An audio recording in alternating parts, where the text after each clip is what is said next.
Olá, Assis. A gente que agradece essa oportunidade de estar conversando com a população de Crateús e região, esclarecendo um pouco sobre o nosso serviço ofertado aqui no CAPS de Crateús.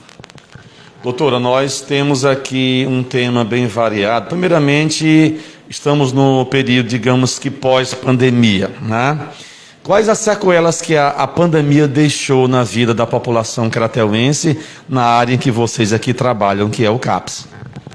A gente pode dizer que, em relação ao CAPS, a principal sequela foi, sem dúvida alguma, o aumento significativo, né, do número de pessoas que buscam pelo serviço do CAPS, ou seja, pessoas que se encontram em sofrimento mental, né, com algum transtorno ou mesmo em profundo sofrimento mental, que vêm buscar esse serviço, seja psiquiátrico, psicológico, um apoio psicossocial, que é o que o nosso serviço traz. Um aumento, principalmente, dos casos de depressão, de ansiedade e uma mudança, assim, a gente ainda não tem números, não realizamos ainda um levantamento, mas em relação ao perfil do usuário que busca o CAPS. Hoje a gente tem um perfil, sem dúvida alguma, de pessoas cada vez mais jovens.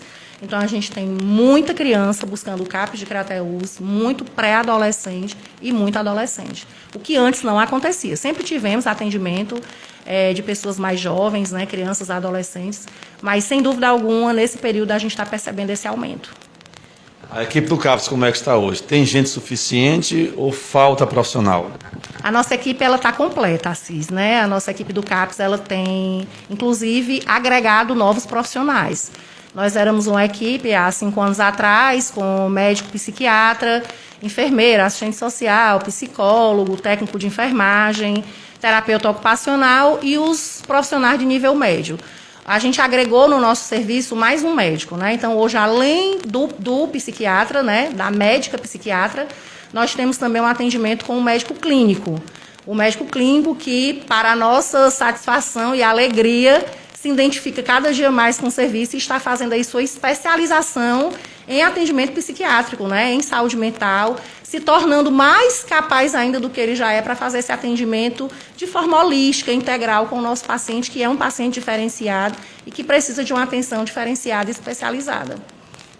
Como é o quantitativo de pessoas para serem atendidas aqui diariamente? Ultrapassa os limites, acima da média? Acima da média, principalmente de 2020 para cá. Vale ressaltar que o CAPS ele não fechou no período de pandemia, né? Foi um serviço que não fechou as portas. Nós passamos o ano de 2020, o ano de 2021, fazendo atendimento normal, de segunda a sexta, nos expedientes, no horário normal de expediente, todos os atendimentos.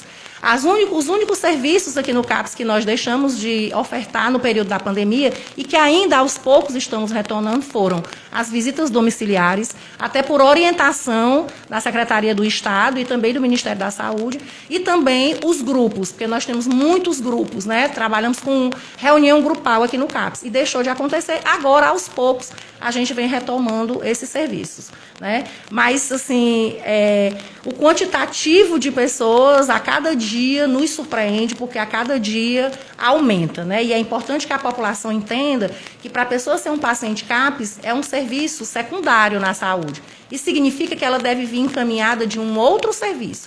Então, essa pessoa ela já deve ter passado por um outro profissional, como no seu postinho, por exemplo, né, lá na sua equipe Saúde da Família, que fez a avaliação e percebeu que precisa, então, de um acompanhamento especializado e encaminha para o CAPS, né? Então, para ser paciente do CAPS, ele precisa vir encaminhado de um outro serviço.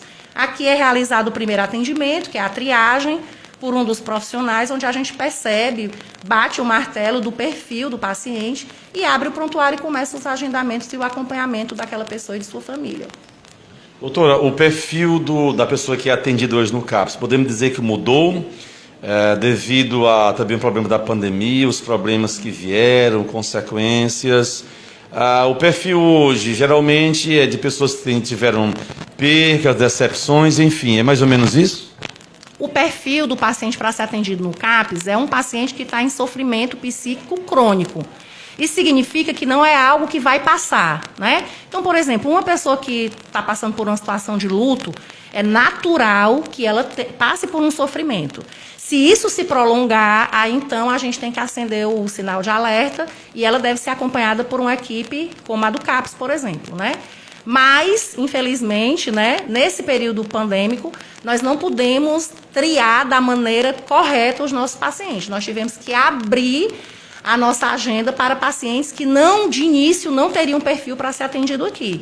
Porque a demanda era tão grande que não tinha como essas pessoas ficarem sem pelo menos uma primeira escuta, uns 3 primeiros atendimentos, e aí sim pudessem ser redirecionadas para a rede, né? É importante que a população saiba que o paciente que é atendido aqui no CAPS, que é acompanhado aqui no CAPS, ele é um paciente que é acompanhado por toda a equipe. O CAPS não é um serviço, por exemplo, que você está precisando de um psiquiatra e vem, atende o psiquiatra e vai embora, como, por exemplo, na policlínica. Não é assim que funciona.